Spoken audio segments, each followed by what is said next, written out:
व रहमतुल्लाहि व बरकातुहू। अल्हम्दुलिल्लाहि रब्बिल आलमीन वल आक़िबतु लिल मुत्तक़ीन वस्सलातु वस्सलामु अला सय्यदिल अशरफिल अंबियाइ वल मुरसलीन व अला आलिहि व अस्हाबिहि अजमईन, अम्मा बाद, फ़अऊज़ु बिल्लाहि मिनश शैतानिर रजीम। बिस्मिल्लाहिर रहमानिर रहीम। फ़ल्लाहु खैरुन हाफ़िज़न व हुवा अरहमुर राहिमीन। आमन्तु बिल्लाहि सदक़ल्लाहुल अज़ीम।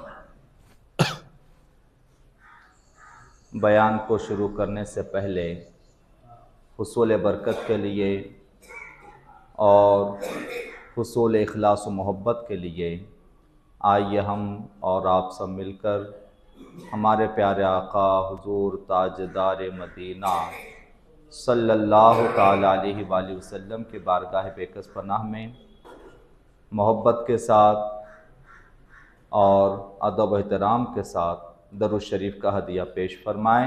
अल्लाहुम्मा सल्लि अला सय्यदिना व मौलाना मुहम्मदिन व अला आलि सय्यदिना व मौलाना मुहम्मदिन व बारिक व सल्लिम सलातम व सलामन अलैका या सय्यदी या हबीबी या रसूल अल्लाह सल्लल्लाहु ताला अलैहि वसल्लम। तफसीर सूरह यूसुफ।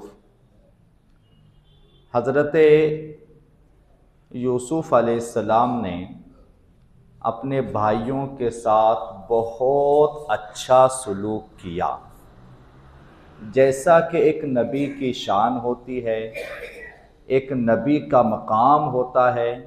और अल्लाह के रसूल जिस चीज़ की तालीम देने के लिए दुनिया में आते हैं, उनमें से ही एक कि अपने भाइयों के साथ आपने अच्छा सलूक किया, अगरचे उन्होंने बुरा सलूक किया था। अगरचे उन्होंने बुरा सलूक किया था, मगर आपने उनके साथ अच्छा सलूक किया। असल में जो अल्लाह ताला ने कुरान मजीद में नबियों के किस्से तफसील से बयान फरमाए हैं ना, ये एक सुनने की कहानी या किस्सा नहीं होता है, बल्कि अल्लाह ताला ने इसे उम्मत मोहम्मदिया को इसीलिए बयान फरमाया है। पुराने अंबिया के किस्सों को इसीलिए अल्लाह ताला ने कुरान में तफसील के साथ उम्मत मोहम्मदिया को सुनाया है, ताकि पहली चीज़ गुज़िश्ता नबियों और रसूलों की अज़मत व शान हम जानें। पहली चीज़ कि अंबिया व रसूलों की शान क्या होती है, ये हम जानें। और दूसरी चीज़, उनके किस्सों में जो सीखने वाले सबक हो वो हम सीख लें। जो हम सीखने वाले सबक हो वो हम सीख लें। इसीलिए अल्लाह ताला ने कुरान मजीद में अंबिया के वाक़यात व किस्सों को अल्लाह ताला ने बयान फरमाया है। तो हज़रत यूसुफ अलैहिस्सलाम ने दसों की बहुत अच्छी मेहमान नवाजी की, बहुत अच्छा सलूक किया और बहुत अच्छी आपने इनाम से नवाज कर रवाना किया। और शर्त यह रखी कि अगले मर्तबा तभी आ सकेंगे जब बिन्यामीन को साथ लाएंगे। अब्बा जान के पास पहुंचे। कुछ बातें गुज़िश्ता जुमा आपके सामने अर्ज की गई। वालिद ने पहले मर्तबा तो अपने बेटों को मना फरमाया कि किसी सूरत में भी बिन्यामीन को तो तुम्हारे साथ नहीं भेजूंगा, मगर इन लड़कों ने या इन दसों ने हजरत याकूब अलैहिस्सलाम को तरह तरह से मनाया। मनाने के बावजूद भी हजरत याकूब अलैहिस्सलाम नहीं माने। फिर हजरत याकूब अलैहिस्सलाम के सामने बादशाह की, मिस्र के बादशाह की तारीफ बयान की। तारीफ से मुराद कि उन्होंने यानी हजरत यूसुफ अलैहिस्सलाम ने इन दसों के साथ जो सलूक किया था, इन 10 को जो इनाम से नवाजा था, इन 10 के साथ अच्छा सलूक किया, और जो कुछ भी मिस्र के मामलात हुए बादशाह के, वो 10 ने याकूब अलैहिस्सलाम ने अपने वालिद को सुनाए। हजरत याकूब अलैहिस्सलाम ने इसके बावजूद भी मना फरमाया। फिर आखिर वक्त आया कि ऊंट पर जो अनाज लाद कर लाए हैं और ऊंट पर जो गल्ला लाद कर लाए हैं, उस अनाज को अब खोला जाए। वालिद को मनाने की कोशिश की, वालिद तो नहीं माने। तो अब वक्त आया कि अनाज खोला जाए जो लाए थे ऊंटों पे लाद के।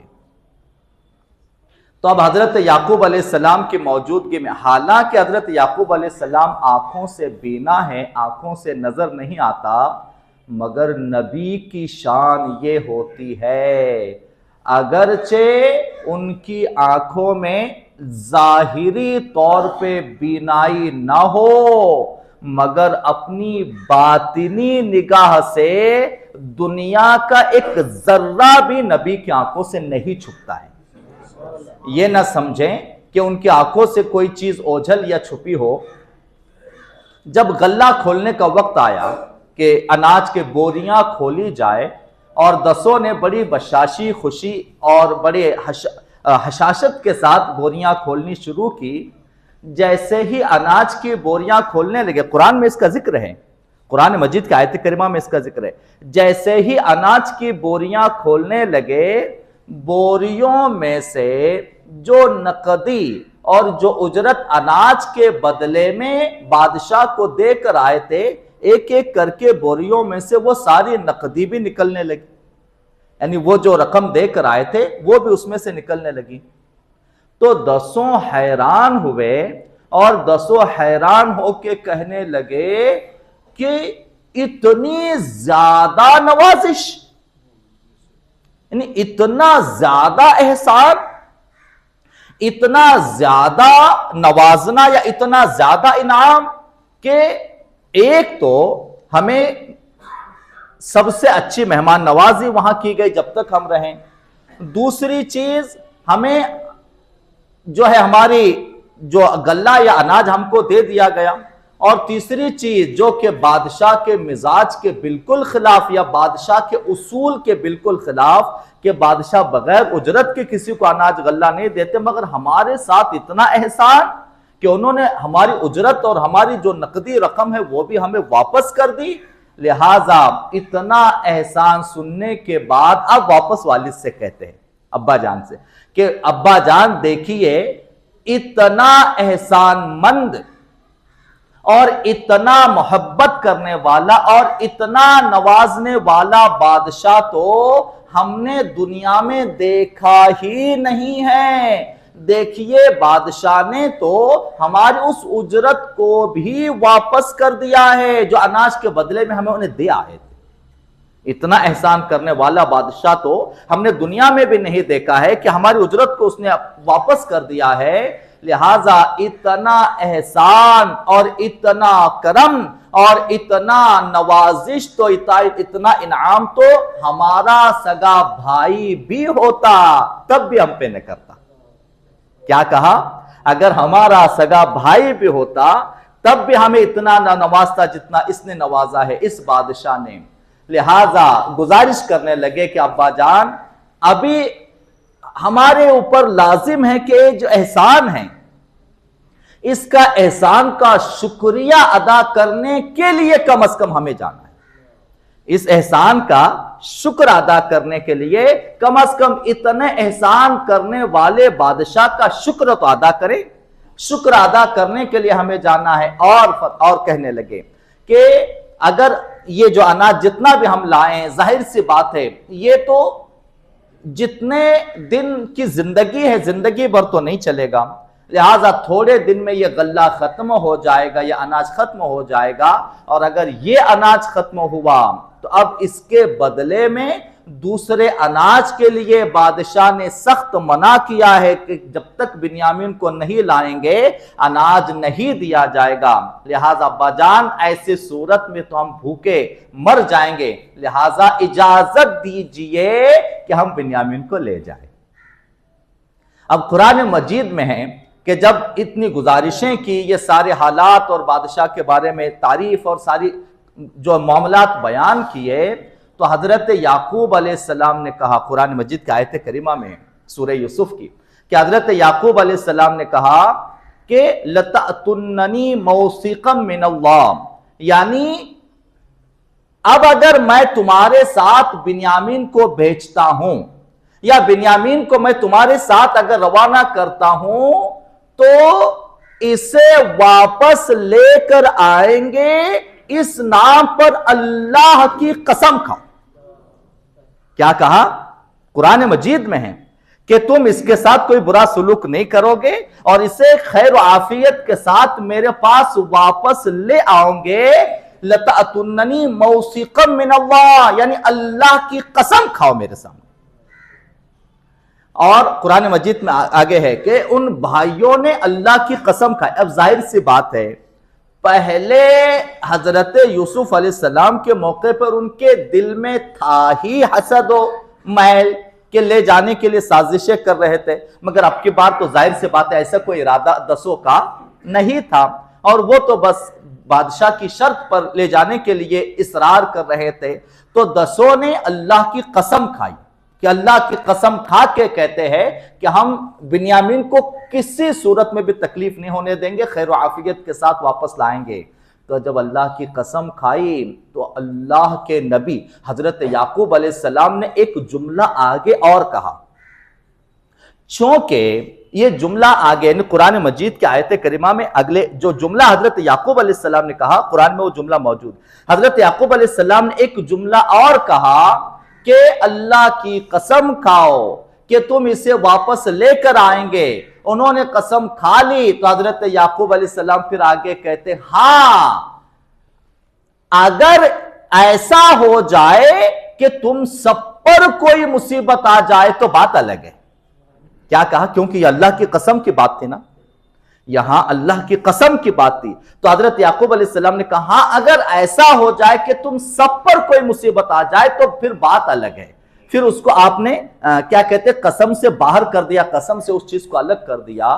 इससे मुराद यह थी कि अगर तुम सब पर कोई मुसीबत आ जाए, अगर तुम सब किसी मुसीबत में पड़ जाओ तो बात अलग है। आपने इसलिए फरमाया कि पहली मर्तबा गए थे ना हजरत यूसुफ अलैहिस्सलाम को लेकर, पहली मर्तबा गए थे तो ये कैसे कि सारे के सारे सलामत वापस आए? ये कैसे कि सारे के सारे सलामत वापस आए और सिर्फ यूसुफ को भेड़िया खा गया? ये कैसे? तो हजरत याकूब अलैहिस्सलाम ने कहा कि जैसे पहली मर्तबा सिर्फ यूसुफ को भेड़िया खाया था और तुम में कुछ नहीं किसी को हुआ था, तो लिहाजा अगर कुछ सब पर मुसीबत आ जाए, अगर सबको कोई तकलीफ आ जाए तो यह बात अलग होगी या इसके मामला अलग हो, या कसम में यह चीज शामिल नहीं होगी कि अगर सब पर कोई मुसीबत आए तो जाहिर सी बात है सिर्फ अकेले बिन्यामीन को तो तकलीफ नहीं आएगी, या अकेले बिन्यामीन तो परेशान न होंगे, बल्कि तुम में से भी किसी को कुछ ना कुछ तो तकलीफ होगी। लिहाजा इसलिए आपने उस चीज को अलग कर दिया, कसम से उस चीज को बाहर निकाल दिया और फिर आपने रवानगी की इजाजत दे दी। हजरत याकूब अलैहिस्सलाम ने इजाजत दे दी, फिर रवानगी की तैयारियां हुई, साजो सामान तैयार किया गया। हजरत याकूब अलैहिस्सलाम ने फिर हजरत बिन्यामीन को, हजरत यूसुफ अलैहिस्सलाम के जो सगे भाई, हजरत बिन्यामीन को अपने गले से लगाया, आपने अपना दस्तार उनके सर पर बांधा और इमामा शरीफ अपने सर पर सजाया और इंतहाई मोहब्बत और शफकत के साथ हजरत बिन्यामीन को हजरत याकूब अलैहिस्सलाम ने रवाना फरमा दिया। हजरत याकूब अलैहिस्सलाम, चूंकि हजरत याकूब अलैहिस्सलाम को अल्लाह ताला ने एक वस्फ अता फरमाया था। अब कुरान मजीद के अगले आयत करीमा में जिस चीज का जिक्र है कि हजरत याकूब अलैहिस्सलाम ने जाने से पहले, रुखसत होते वक्त में एक और नसीहत फरमाई थी, एक और बात बयान की थी जिसका जिक्र कुरान में है। वो क्या है? हजरत याकूब अलैहिस्सलाम अंबिया व मुरसलीन में, रसूलों में हजरत याकूब अलैहिस्सलाम के दो वस्फ है। एक का जिक्र हम पहले कर चुके हैं, मगर शायद आपके जहन से अभी थोड़ा सा रूपोश हो गया होगा, तो उसका थोड़ा सा आपकी याद दहानी को हम थोड़ा और ताजा कर लेते हैं।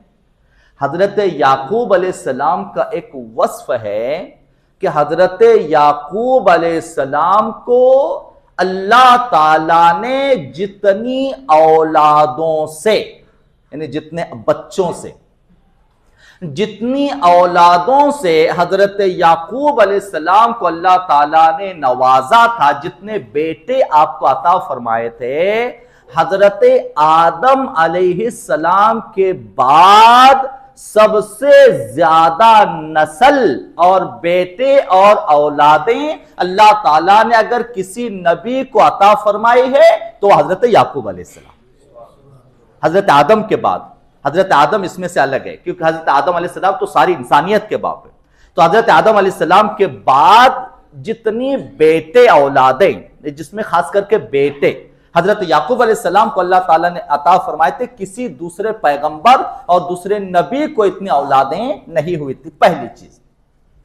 दूसरी, और इसी वजह ही यह है कि कुरान मजीद में भी इसका जिक्र है कि हजरत याकूब अलैहिस्सलाम के बेटों से एक नस्ल ही नहीं बल्कि एक पूरी कौम बनी।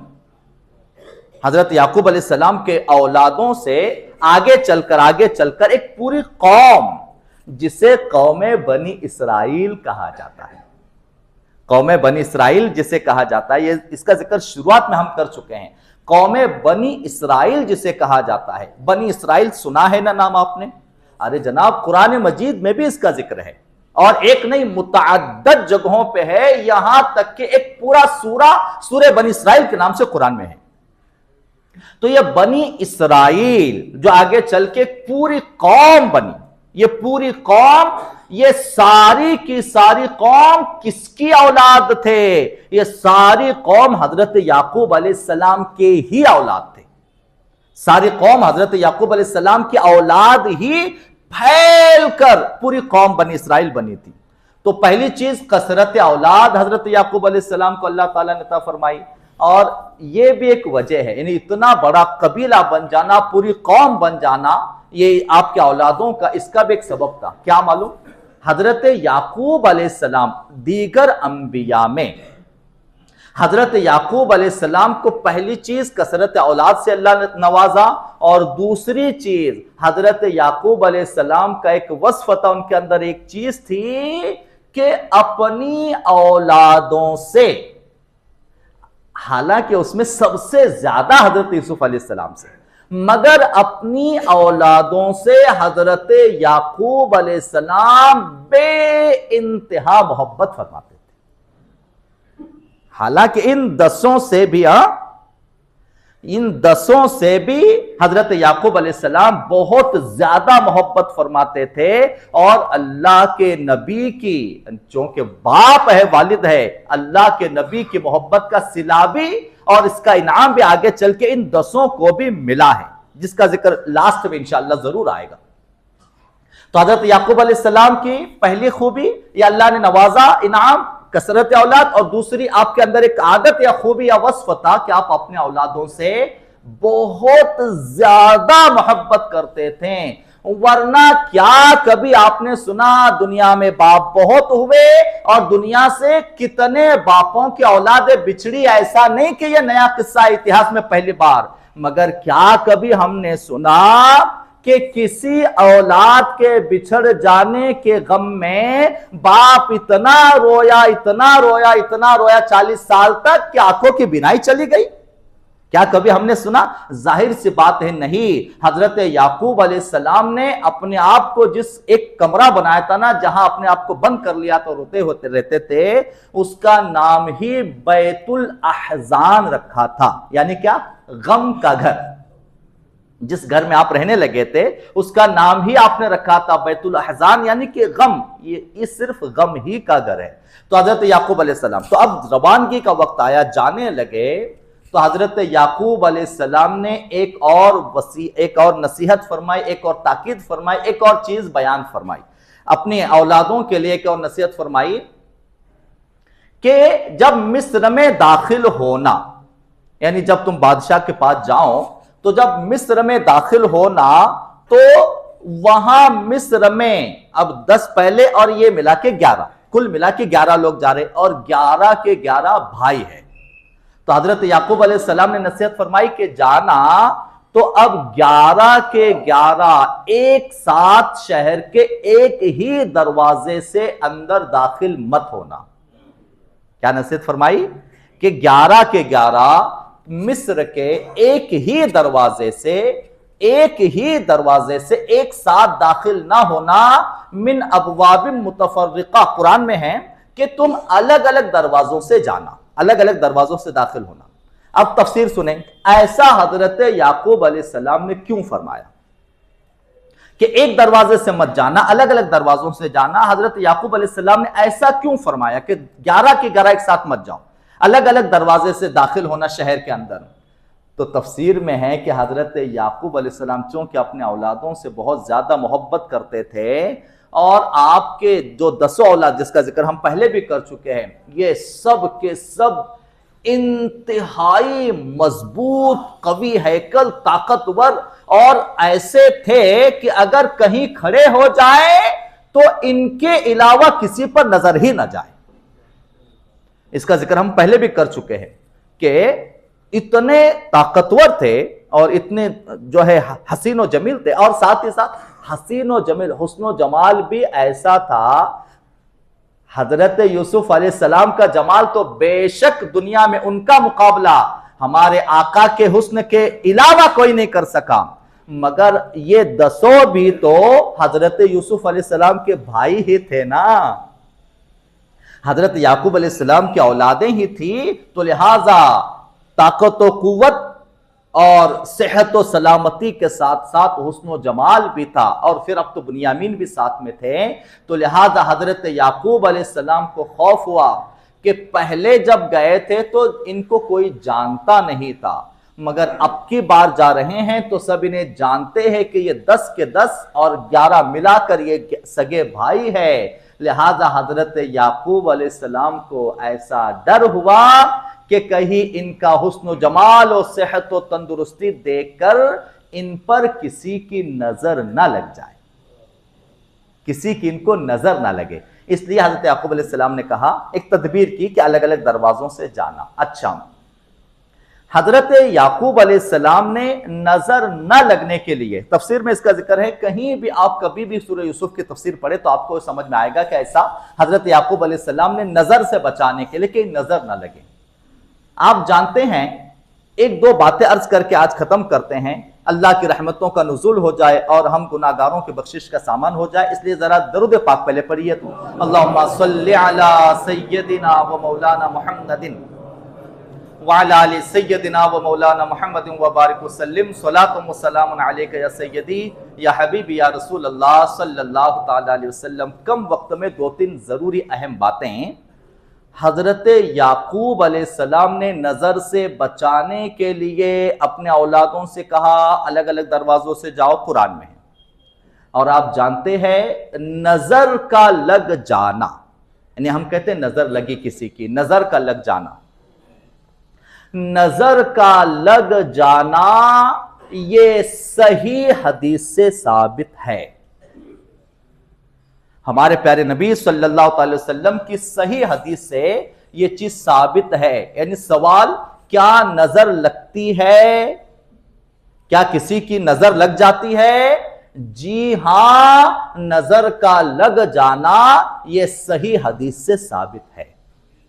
यानी किसी की बुरी नजर लग जाती है। और हदीस के अल्फाज सुनाएं आपको, हदीस के अल्फाज हमारे प्यारे नबी सल्लल्लाहु अलैहि वसल्लम ने इरशाद फरमाया है, बुरी नजर इंसान को कब्र तक पहुंचा देती है। बुरी नजर इंसान को कब्र तक पहुंचा देती है। और हदीस के आगे जुमले यह है, बुरी नजर इंसान को कब्र तक पहुंचाती है और ऊंट को देग के अंदर पहुंचाती है। यह हदीस के अल्फाज है।